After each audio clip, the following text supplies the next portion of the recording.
Welcome everybody to a new episode with Astrid, your APD, your dietitian with T, no C. And today I have the pleasure to have Daniel Feldman with me. And he's a dietitian too, which is going to be awesome conversation between two dietitians. And we'll be covering a couple of topics that I'm really interested to chat with Daniel about. And I'm just going to get firstly, before we even get into topics, to talk about your background, Daniel, who you are, what you do, and why you do what you do.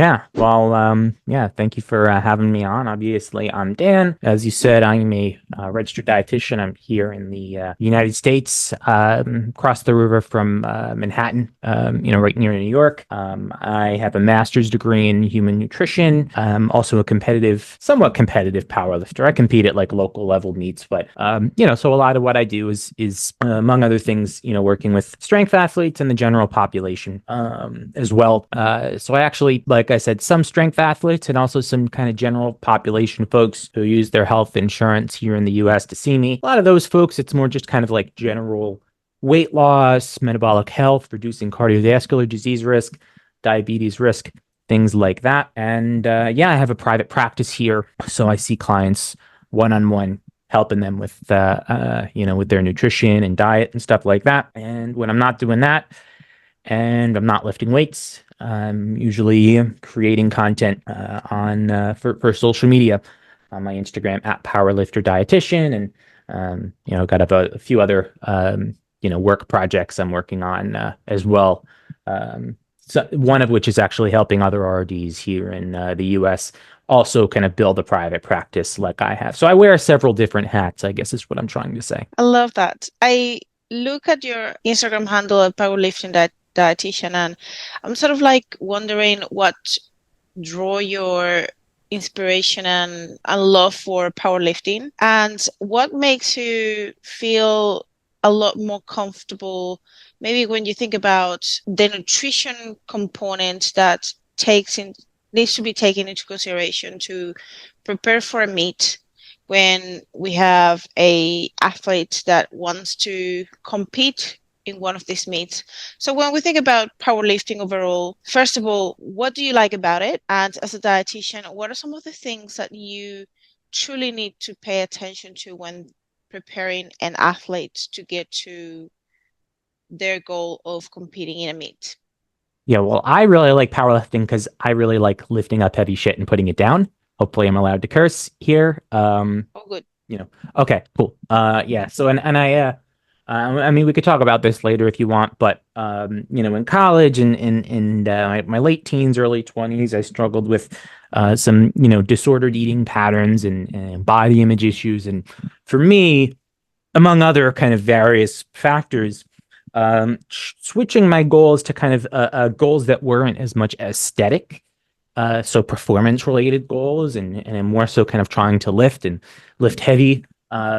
I found to be very helpful for my relationship with food, my relationship with my body. It took the focus off of having fitness and exercise be a means of trying to just lose body fat and get leaner and leaner and leaner, and more so kind of lifting heavy stuff, which I find to be rather empowering, to just really focus on getting stronger, is just something that really draws me to this sport. And then you said the second part of your question was it how nutrition, kind of like what factors to consider when someone's going into a meet?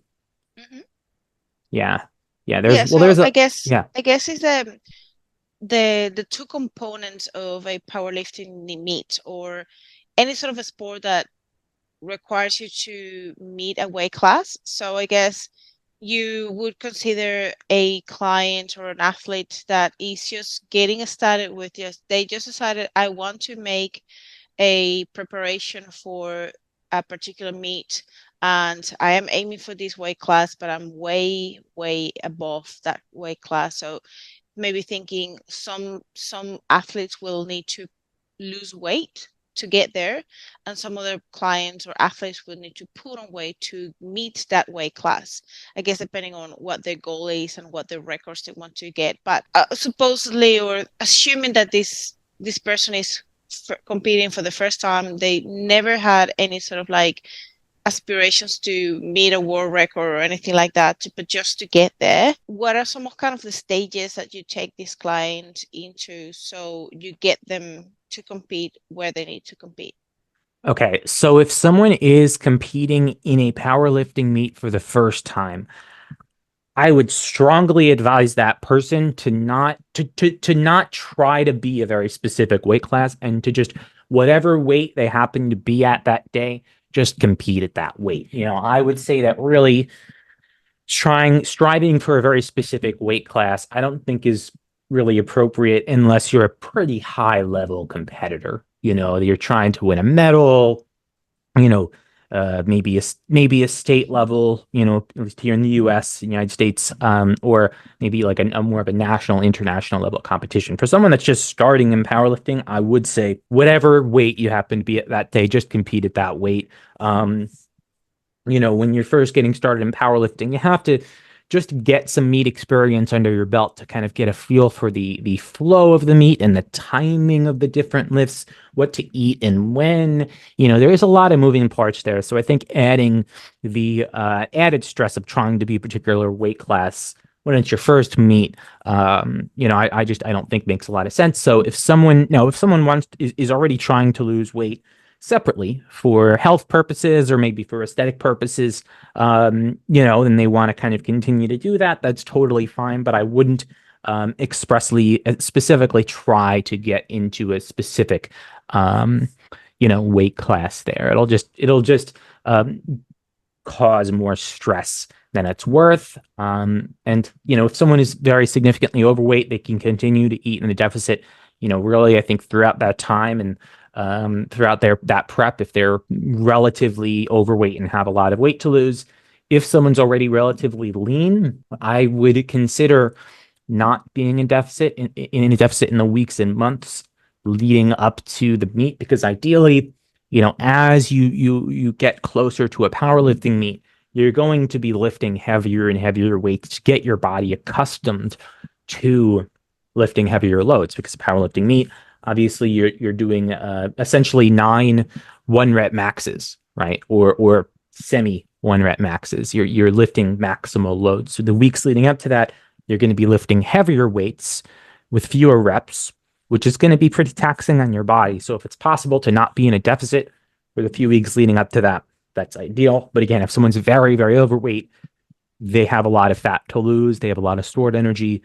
In that case, maybe being in a deficit would be totally fine. So I mean, that's just really kind of like the basics. If someone is pretty advanced, and they're trying to medal at a national or international level meet, then yes, then I think really trying to be more intentional with the weight classes, choosing a very specific weight class, doing some weight manipulation either in the weeks leading up to meet or the days leading up to the meet.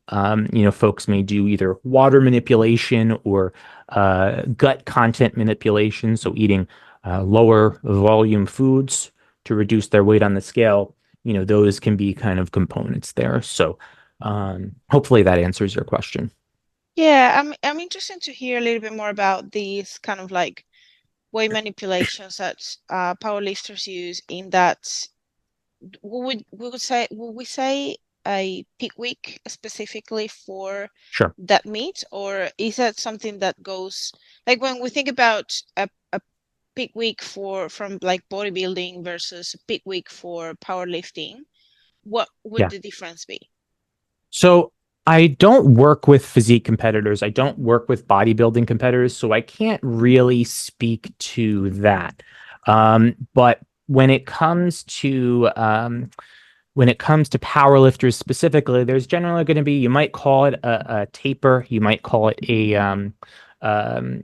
might call it a peak week, kind of whatever you want to call it. But there's going to be basically a few weeks where you're going to be, like I said, gradually ramping up the intensity, so the weight lifted. And then the days leading up to the meet, usually those are going to be lighter days to allow the body to recover so that the athlete is maximally, recovered and strong going into the meet. So that's generally what training will look like. As far as weight manipulation, It'll depend on whether the federation requires a 2 hour or a 24-hour weigh-in. The athletes that I've worked with and that I've competed myself have always been 2 hour weigh-ins. So with those, generally I'll recommend first a gut cut, which is if, and this is if someone does need to reduce their body weight by a few pounds, a few kilos. First, I would recommend a gut cut, which is essentially a low volume diet, for a few days leading up to the meet. So, really, probably if say a competitor is weighing in Saturday morning, um, that would be basically Wednesday, Thursday, and Friday. That competitor would eat a lower volume diet, which is sort of the opposite of a healthy diet. It's very calorie dense foods that don't take up a lot of physical space in the stomach. So not fruits and vegetables, right? But stuff like nuts, protein powder, dried fruits, chocolate, sugary candy, things like that, so that the athlete can get the calories that they need to get in the days leading up to the meet without there being a lot of physical food volume that weighs something in their gastrointestinal tract. So that alone can generally shave off 1 to 3% of a client's body weight. And oftentimes that's enough. If that's still not enough, then we can also do, basically a water loading and a water cut protocol. So basically, this entails several days before the meet, drinking a lot of water, doubling your usual water intake. And then in the last day and a half or so before the meet, you dramatically cut your water intake. So you keep peeing out. To put this in overly simple terms, your body it takes time for your body to realize that you're not drinking as much water. So because you were drinking so much water, when you dramatically cut that water, you'll still be peeing out a bunch of water. So you'll end up with a net water loss. You'll end up with dehydration to see that lower weight on the scale. So, for an example, we'll use that kind of Saturday morning weigh-in as an example again. Generally, I would say 2 weeks out from the meet, the competitor should start drinking 1 gallon of water per day if they're not already. Then starting Tuesday, 2 gallons of water. Then Wednesday, 2 gallons of water. Start the low fiber, low volume diet. Thursday, 1 gallon of water instead of two. And again, low fiber diet. Friday, half a gallon to 1 gallon at the most. That's generally, what it would look like, pretty much. And if that still, isn't enough, if again, thinking about a Saturday morning weigh-in, if the athlete wakes up Friday morning and and they're overweight, I'd probably recommend to have them finish all of their food and fluid intake that Friday, like early, like 3 or 4 p.m., to give themselves a good 16, 17 hours of not consuming any foods or beverages before the weigh-in. And if it's Saturday morning and they're still a little bit overweight, I'd have them take Jolly Ranchers and basically use them to spit. It sounds disgusting, but you suck on the Jolly Ranchers and you have a cup or a water bottle and you spit in the water bottle to get rid of a little bit of extra water. That's pretty much what I just described.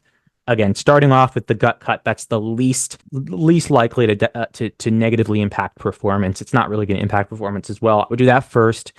Then I would do kind of the water loading and cutting because that is a little bit more invasive. You do have to be really intentional about rehydrating after weigh-ins. And then, if that still doesn't work, then I would do kind of the spitting. So that's kind of an overview. Some folks will do like sweating right beforehand or sauna. I generally advise against that, or like electrolyte, or, manipulating like salt intake or electrolyte intake. I tend to not so much utilize those approaches just because it may impact performance. So those are for 2 hour weigh-ins. I haven't really had any athletes who do 24-hour weigh-ins, and I haven't done any 24-hour weigh-ins. But with that, you weigh in and then you don't compete till 24 hours later. You can be way more aggressive and get away with it. So that was kind of a lot, but just sort of a broad overview of what that could look like. I was going to ask you about sodium because obviously when you're playing with water, and sodium, it kind of tends to be a little bit delicate with the dilution of the sodium. So thinking about the sodium and these, I guess, a little bit more aggressive hydration at the very beginning when you're doing that water loading, and then you're tapering it down to lower fluid so you can sort of do that water cut. Do you keep your sodium intake relatively stable all the way throughout based on Yes. your usual averages? Do you usually tend to get the client to track their sodium intake so you know roughly what the average should be, or you don't pay much attention to that? You just advise I them to keep it stable. I generally advise them to keep it stable. I mean, if the client already has that data, if they're already tracking very accurately, then I think that could be very good data to have. That said, a lot of clients, unless they're already tracking their nutrition very regularly, they might not have that data. So I would generally say to try and keep it the same. Also, with the low fiber, the low volume diet in those days leading up to the meet, I would generally recommend that they do salted almonds. There's a really pretty solid protocol. And I wasn't the one that made it. I think it's by let me see this guy's name because I want to give him credit from PR's Performance. If you go to YouTube, look up gut cut powerlifting. It's the first video, how to gut cut for a 2 hour weigh-in. He has a phenomenal method of he goes through the water and he also goes through basically he has athletes consume 2/3 of their calories. So eating maintenance calories the 3 days leading up to the meet, with 2/3 of those calories coming from almonds. So that's your healthy fat and fiber, salted almonds, and protein shakes. Of those six, of those 2/3 of the total calories, 60% are from the salted almonds, 40% are from the chocolate, the protein shakes. So you're still getting that sodium that's in the almonds. And then the other third are coming from high density carbohydrates like sugary cereal, sugary gummy candy, juice, stuff like that. So I think that's, really, really, really good protocol that he has. Very simple. It's almond protein shakes, high density carbs, very straightforward. Eating at maintenance. But yeah, I wouldn't really mess with sodium all that much. I would just, kind of keep it as is. I think if you do that, I don't think you're going to really have any major issues. Do you keep them basically tracking all the way through and aiming for maintenance, or is it more like a range of calories that you give them, or is it more like a slightly surplus, especially that week leading up to the meet, so they're a little bit more recovered, refreshed? What would be your approach with that? I would I would keep it maintenance to a slight surplus. Okay. I would do either maintenance or maybe 1 to 200 calories above maintenance. I don't really think it'll make much of a difference either way. I wouldn't want them to be in a deficit. Because that's when there might be a little bit of glycogen depletion there. But I think eating roughly at maintenance, maybe a little bit above maintenance, being very strict about the volume of food. I think that's really the bigger piece there, at least in my opinion. And also it depends on like how dramatic is the weight cut. You know what I mean? Like hopefully if someone is only doing the gut cut, that won't really affect much at all in terms of, their hydration or whatnot. So and that's kind of like the ideal, you know. Um, because I mean the whole point of powerlifting should be to be able to lift as much weight as possible, not necessarily feel absolutely like garbage, leading into a competition. So that's something people need to think about as well. What happens when we have someone who also struggles with disorder eating and there is kind of like this barrier to follow certain protocols that may exacerbate kind of like that relationship with food or that disorder eating when it comes to doing those aggressive weight cuts, and this potential athlete is no longer just a beginner, is mostly someone who already is trying to aim for a specific weight class? How do you deal with these clients that struggle with weight cuts or anything to do with like really going all the way in with manipulating their weight, manipulating their nutrition? They may struggle with binge eating. How do you work with these type of clients? I would generally recommend that client not cut weight. I mean, if it's someone who I know very well and we can have a very, very tailored intervention, and like I know them super well, and maybe they have a psychiatrist or mental health practitioner who can help with that. Maybe, but generally speaking, once you're kind of getting into disordered eating, and obviously depends on what that looks like, whether it's a full-blown eating disorder or just kind of disordered eating. But would generally not feel very comfortable having an athlete who has signs of disordered eating doing an aggressive weight cut. I think that's kind of a recipe for disaster. And for a lot of people with disordered eating as well, just tracking in general can very often be contraindicated, especially tracking and being very scale oriented, which by nature, if you're trying to cut down to a specific weight class, you're going to have to be weighing yourself a lot. For people with disordered eating, that can be very bad. So I would have that athlete just compete at whatever weight they're at.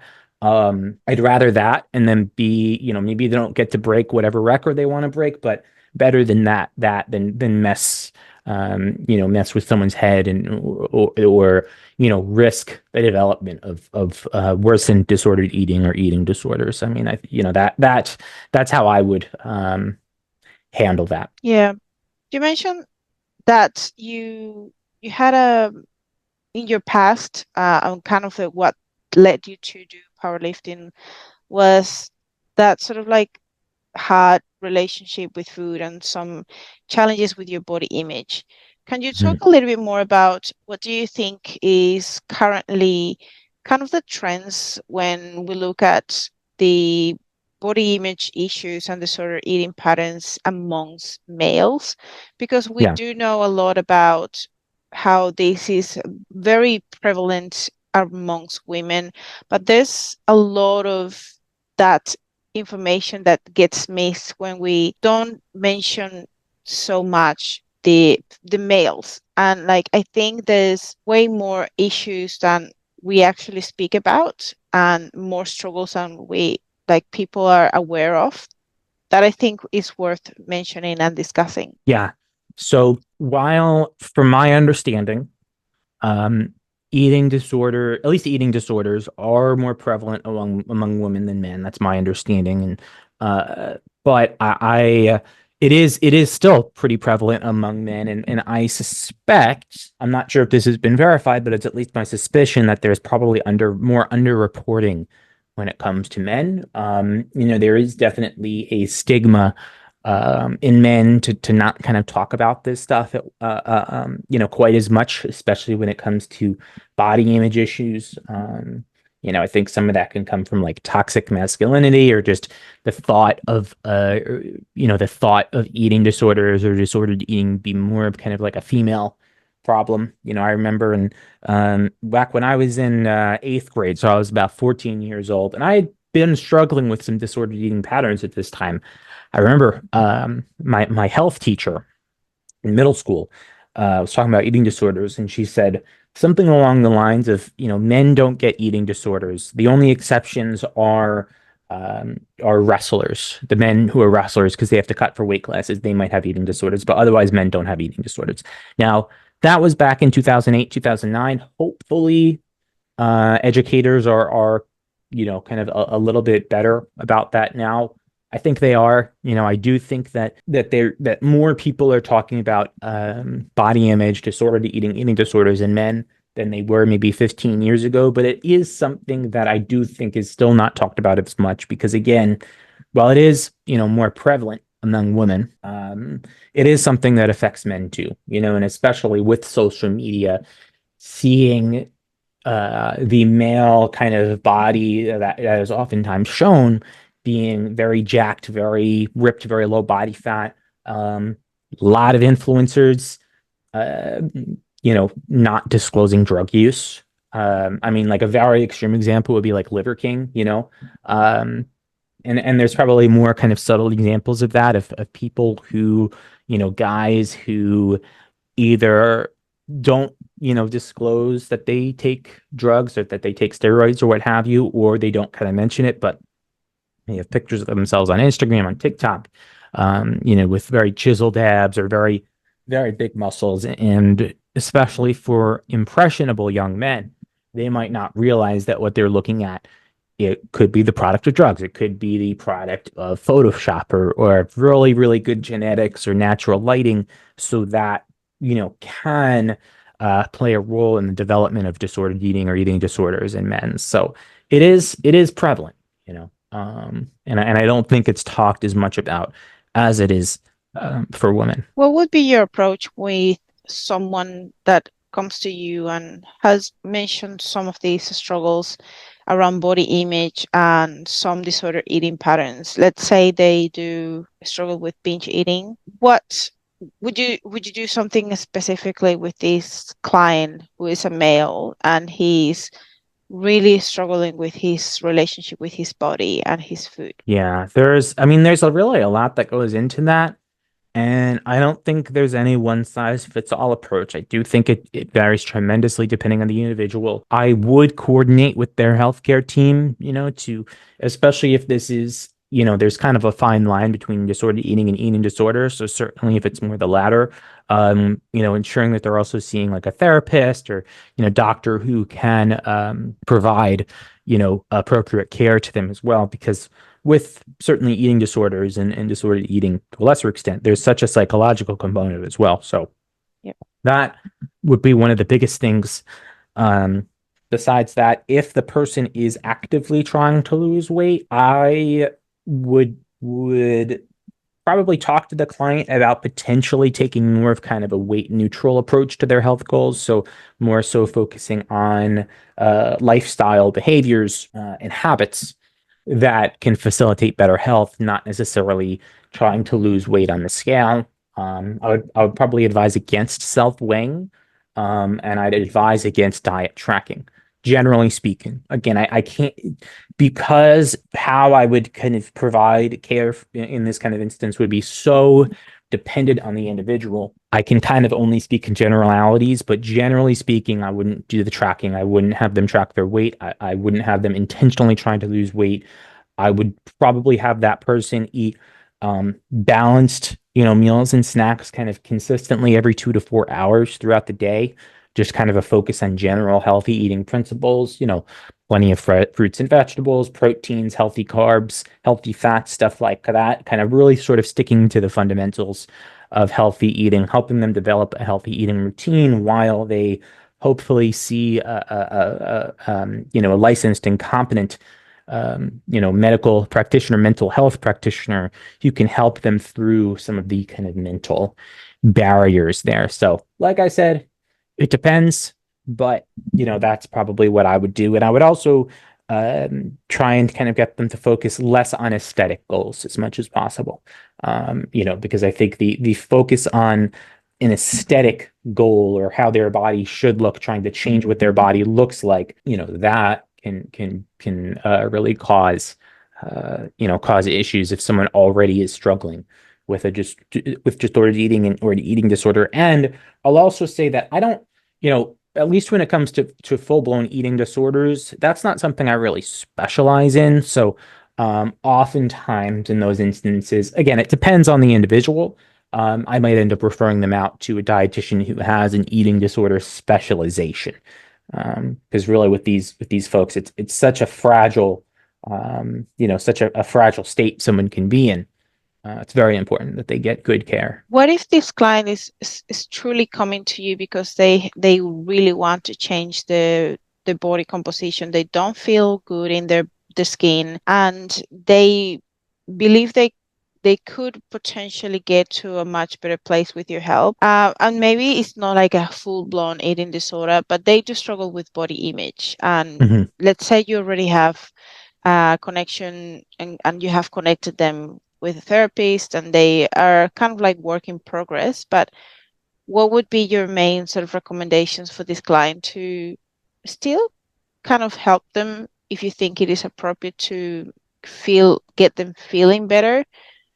Because we know that some people are really stubborn, and even if you recommend against not losing weight or something that has nothing to do with aesthetics, they are still going to try doing that somehow, anyways, because they are not happy with how they look or how they feel in their body.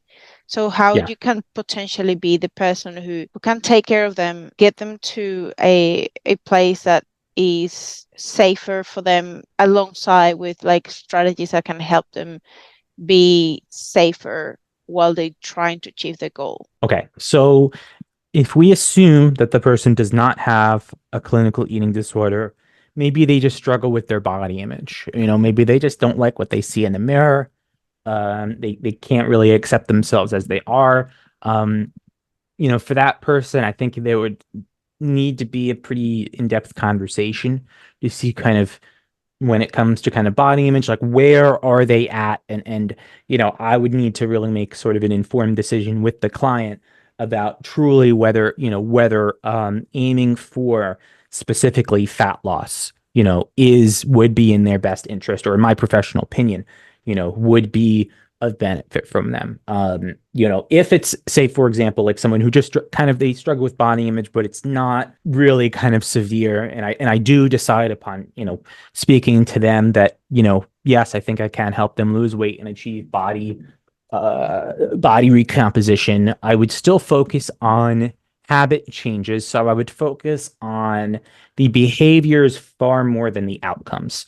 And I think this is just something that is beneficial even for people who don't struggle with disordered eating or eating disorders and who just want better body composition. I think that focusing on the processes that you need to do, the behaviors you need to do in order to get to where you need to go, rather than hyper focusing on the outcome, is super important. So, for example, maybe that does look like, eating 5 servings of fruits and 5 servings of vegetables per day. Just, that's kind of arbitrary, but, a certain amount of fruit and vegetables per day, because obviously fruit and vegetables are going to be very low in calorie density, and it's going to make weight loss a bit easier. Or maybe striving for either a certain amount of protein each day, or having a certain, having maybe like 2 scoops of like a protein powder a day at very specific times. That might be an example as well. Or potentially either like a specific goal in terms of steps,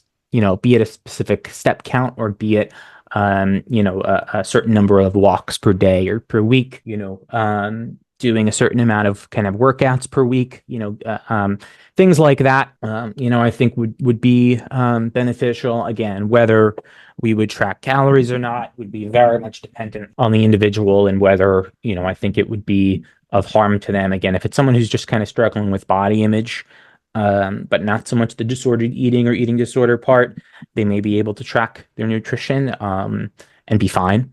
And if I do have someone, especially someone maybe who has a history of disordered eating, but now they're stable, and they do, decide to weigh themselves regularly and track their calorie intake in order to achieve weight loss, what I would really need to drive home with that person is that the numbers on the scale and the calorie numbers, they're not a reflection of that person's value, as a person, that I try and get my clients to divorce themselves from the value that's attached to a certain number on the scale, or eating below or above a certain calorie target, because I think that's where a lot of people can really struggle. They see the weight on the scale, maybe on any one day, it's not where they want it to be, and they take it as like a personal slight, so trying to get my clients to divorce themselves emotionally from the numbers, and being able to use those numbers with kind of daily weigh-ins and calorie intake,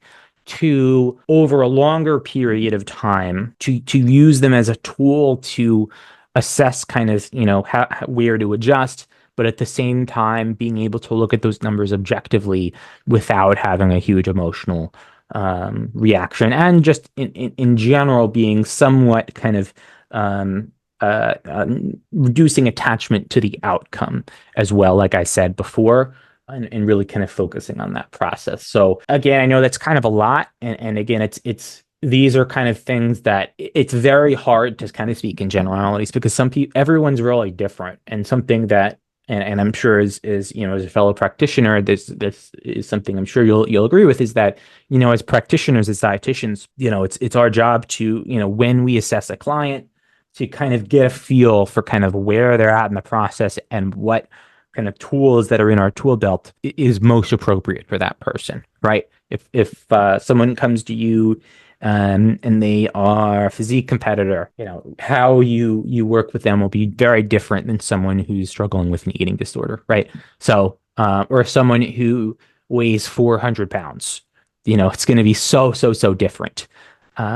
So yeah, these are kind of the things that sort of would go through my head and that I would discuss, with the client. And, to your point that you said earlier, people are stubborn. And I've had people who, maybe and I don't think it's in their best interest to track and to try and lose weight, and they want to anyway. I probably wouldn't end up seeing that client, because if I think it's not like if I think that I could do something to harm someone, then I might end up, not seeing them, So as a practitioner, we have to be, we just have to kind of make those judgments, and help people the best that we can. Do you like prescribing for certain type of clients meal plans? Do you believe in meal plans? Do you like I them can't or stand meal plans. I can't stand them. I have occasionally I'll have someone who like really wants a meal plan, and I'll write a meal plan for them. I can't stand writing meal plans because for most people, and maybe it's different, I don't know if maybe, like I said, I don't really work with physique competitors, so for physique competitors that might be very different. But for just the general population, we'll get a lot of people who will want me to write them a meal plan, and if I do, maybe they follow it for like a week or two. And what is mm, someone going to follow the same 1 week meal plan for the rest of their life? Of course not, So it takes a lot of time for me as a practitioner to do it and do it well. And I don't think that they're of benefit, except for, or maybe if someone is prepping for a powerlifting meet and it's just like a temporary thing, maybe, but for just someone who's just trying to eat healthier, I don't think it's a particularly valuable tool, and I think most people generally won't stick to it. yeah. And when we're thinking about transitioning from macro tracking, what do you feel like is the best way to like, or what would be the three major priorities for you when it comes to losing weight without tracking, getting Yeah, them to do a relatively good job if we are not going to be tracking? gotcha. So someone who hasn't tracked previously and isn't going to be tracking, but is trying to lose weight. Yeah.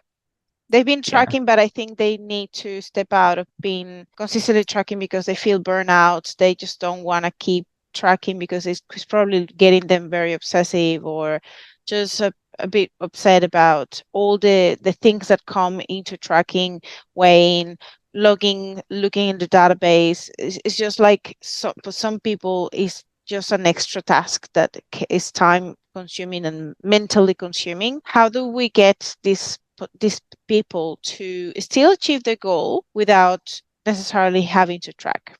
Is my question. yeah. So I would have someone, basically, I would try and help someone create a routine, an eating routine where maybe they're not eating the exact same thing every day, but they're eating similar-ish structured meals in terms of, I guess, the relative, kind of food groups, like if their breakfast, consists of one or two decks of cards worth of protein and a piece of fruit.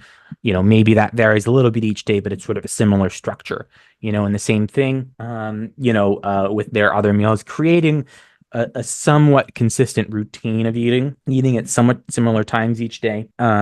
Really, really heavily emphasizing fruits and vegetables and lean protein as well, and keeping more so what I would call fun foods, which are your chips, pizza, ice cream, cake, fried foods, caloric beverages, alcoholic beverages, etc.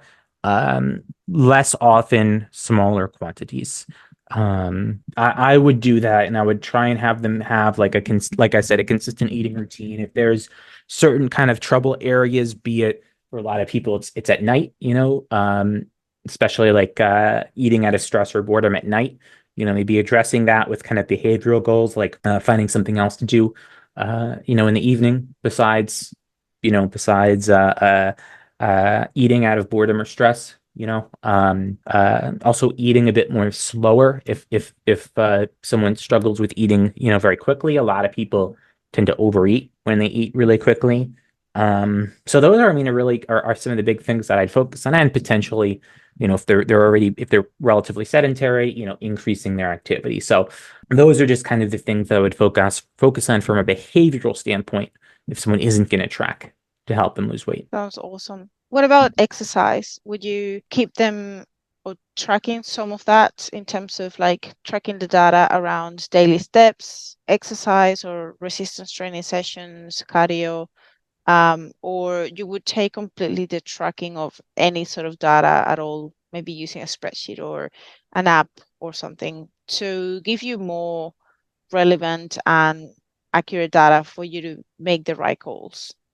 I think it varies depending on the individual. I know I keep saying that, but if Yeah. someone is burnt out with tracking, and included in that burnt out of tracking, that's not just tracking food, but also tracking everything that they're at burnt out of, then okay, I guess we wouldn't track workouts, but I would still say, hey, try to go on at least one like decent walk every day, or kind of like when you have time, try to get at least a couple resistance training sessions in, even if it's at home, doing body weight exercises, push-ups, body weight squats, single leg squats, Bulgarian split squats, backpack rows, things like that. Just trying to get people to be more active in general, moving around a little bit more. If there's any particular activities that the person really enjoys doing, I would do that. Obviously, if someone isn't averse to doing like the step counts, especially, if you have like an iPhone or an Apple Watch, it does it for you. That could be helpful. So the amount that we track it is going to depend on kind of the individual and how comfortable they are with tracking various metrics. Some people love it, some people are just not numbers people, they're not data people. And also depends on how aggressive the person's goal is. The more aggressive someone's goal, the more difficult it'll be to get to that goal without tracking. Not impossible, but difficult. Awesome. I do have one more question for you and I'll let you go. So Sure. overall, when we think about eating at certain time of the day, do you think that does it matter when you eat at all? Or is that something that is also depending on the person? Yeah, so I mean, I can answer every one of these questions with saying it depends. Yep. Obviously that's not particularly helpful. There isn't any one best time. Ultimately, what I tell people is that it's more important, generally speaking, that you're consistent with when you eat to some extent. Because we do tend to get hungry when we normally eat, so having consistent meal and snack times is generally pretty helpful. It also just helps to make kind of setting a routine easier. If you consistently have your first meal of the day at 9 a.m. and your second meal pretty consistently at noon and your snack pretty consistently at 3, it makes things easier when you kind of have a consistent routine, whatever that might be. I mean, besides that, like I said, a lot of it depends on the individual. Some folks do great with having with pushing their first meal a little bit later. If you want to call it intermittent fasting or time restricted eating, you can. Other people doesn't work very well for. There is some data on like chrononutrition, that all else being equal, there might be some small metabolic advantages to having more of your eating in the daytime. Danny Lennon a while back he wrote a long article on this and he's talked about it. That from what I remember, insulin sensitivity might be a little bit worse in the evening. In my opinion, that's kind of a very kind of small factor, and I think a lot of people, probably don't need to worry about that a ton. Also, if you eat really close to sleeping, for some people, maybe it'll affect their sleep, especially if they're drinking a lot of liquids right before bedtime. Obviously that's a factor as well. Or if obviously if someone's consuming caffeine, that's something that is really important to be careful with timing so it doesn't interfere with sleep.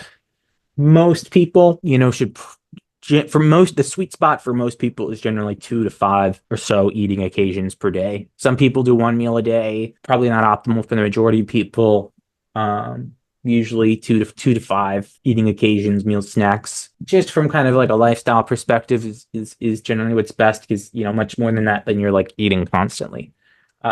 But beyond that, I would say it really just kind of depends on the individual and trying to keep it consistent from that for that individual from day to day. Awesome. Dan, it's been awesome to talk to you and have you here. What are some of the projects that you mentioned that you have in that's kind of like coming soon? Yeah, so one big one is I'm actually working I'm working along with a fellow dietitian, Melissa Wynn. We are working on a nutrition course for powerlifters specifically. So that likely be out in the next few months or so. So that's pretty big. Like I said, I'm working on some resources for dietitians, at least in the U.S who want help starting their private practices as well. I'm very active on Instagram at Powerlifter Dietitian. I'm always making new content there. I've got another Instagram that's more so for dietitians at Dietitian Mentor, and also got it's sort of like a pseudo research review. Basically, once every week or every other week, I send out emails with summaries of new and interesting nutrition and fitness related research. So doing that as well. Probably some other stuff I'm forgetting, but just off the top of my head. And obviously, I see clients. That's amazing. Well, Daniel, it's been awesome to have you. I look forward to getting this published very soon. And yeah, if you want, I can get a clip and we can collaborate on that. So we can also Yeah. share that information. Is there anything that you think you would send as a message from you to the audience around nutrition, training, mindset, anything in particular? Um, just do what makes you happy. Awesome. Yeah. Thank you, Dan, for everything, and I'll talk to you very soon. All right. Sounds good. Thank you for having me on. Bye. Bye.